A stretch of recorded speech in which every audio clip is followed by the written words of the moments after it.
Star Trek finally settles the fandom's biggest debate: which timeline has the greatest enterprise? For nearly 6 decades, Star Trek fans have engaged in debates that can outlast a Klingon opera. Which captain is the greatest? Is replicator food better than the real thing? Does Starfleet ever actually have a budget? But few discussions ignite the warp cores of fandom quite like the question of which enterprise reigns supreme. With multiple timelines, countless redesigns, and a few catastrophic saucer separations, the best enterprise debate has been as enduring as the ships themselves. Now, thanks to recent canon developments and a surprising bit of meta commentary woven into the latest Star Trek stories, the franchise may have quietly, but decisively settled the matter. And the answer might not be the one you were expecting. The multiverse problem. So many enterprises, so little time. The difficulty in answering which enterprise is the greatest is that Star Trek has splintered its history across multiple timelines, each boasting its own USS Enterprise. The Prime timeline gave us everything from Captain Pike's Constitution-class beauty to Jean-Luc Picard's sleek Galaxy-class behemoth. Then came the Kelvin timeline with its hot rod redesign, a bigger, bolder, lens flare-laden version of Kirk's ship. The Discovery era reimagining even took the Prime NCC 1701 and gave it a modern facelift, satisfying 21st century production values while keeping the outline of the original. Throw in alternate futures, holodeck simulations, and mirror universe warships with unnecessarily spiky hull plating, and you start to see why consensus has been elusive. Defining greatest in Starfleet terms, before the fandom could agree on a winner, it had to decide what greatest even means.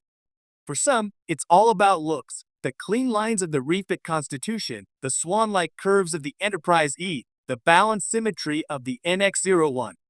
For others, it's about firepower and tech, ablative armor, transphasic torpedoes, quantum slipstream drives. These things matter when your job involves poking hostile civilizations with the metaphorical stick of peaceful exploration. And then there's the legacy factor. Which Enterprise's missions had the greatest impact on the galaxy? Which one inspired future captains? Which one carried the weight of Starfleet's ideals the farthest? Recent Star Trek canon has done something rare. It's addressed all three metrics in universe, allowing for a more balanced judgment. The surprise setting for the verdict. In a recent Strange New Worlds crossover event with subtle nods to Lower Decks and Picard Season 3, Starfleet Command hosted an In-Universe Federation Day symposium on historical starships. Representatives from various eras, through time travel shenanigans and holodeck recreations, were brought together to debate the merits of their respective enterprises. While the event was played partly for laughs, yes, Boimler fanboyed himself into an awkward silence when seated near Pike. It also served as an in-story framework to compare every major enterprise side by side. The audience? A mix of cadets, admirals, historians, and more than a few Vulcans keeping score with cold precision. How the contenders ranked by category. 1. Aesthetic design. Winner. Constitution refit NCC 1701, a prime timeline. When judged purely on elegance, the refit scene in the motion picture era took the prize. Even Kelvin Kirk admitted the lines were perfect from every angle. This ship had the most universally praised silhouette in the room, from human engineers to Andorian shipwrights. 2. Technological prowess. Winner. Sovereign class NCC 1701 E prime timeline. Picard's war-ready yet exploration-capable Sovereign-class vessel topped the charts here. With quantum torpedoes, advanced warp efficiency, and an emergency baryon sweep protocol, it balanced brute force with sophistication. Even Worf conceded it was acceptable. 3. Historic impact. Winner. NX-01 Enterprise Prime Timeline. Archer's modest, Warp 5 capable NX-01 might be a tin can compared to her descendants, but her influence on Federation history is undeniable. Without the NX-01, there's no Starfleet, no Prime Directive, and arguably no Federation. Temporal agents in attendance gave knowing nods. 4. Crew legacy. Winner. Constitution class NCC 1701 Prime Timeline. Kirk's 5-year mission. From making first contact with the Organians to staring down the Romulan neutral zone, Kirk's Enterprise had a crew that rewrote Starfleet training manuals. Their exploits inspired generations, including many in the symposium audience. The wild card, the Kelvin Enterprise's case. The Kelvin timeline NCC 1701 had its defenders, mostly citing her enormous size, impressive warp capability, and heroic survival in the face of Nero and the swarm attack.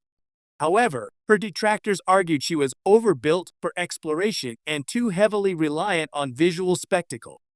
In a meta moment, even her own Scotty admitted, she's a beauty, but she's a wee bit flashy for the job." The debate turning moment. The most surprising twist came when a question was posed to the panel.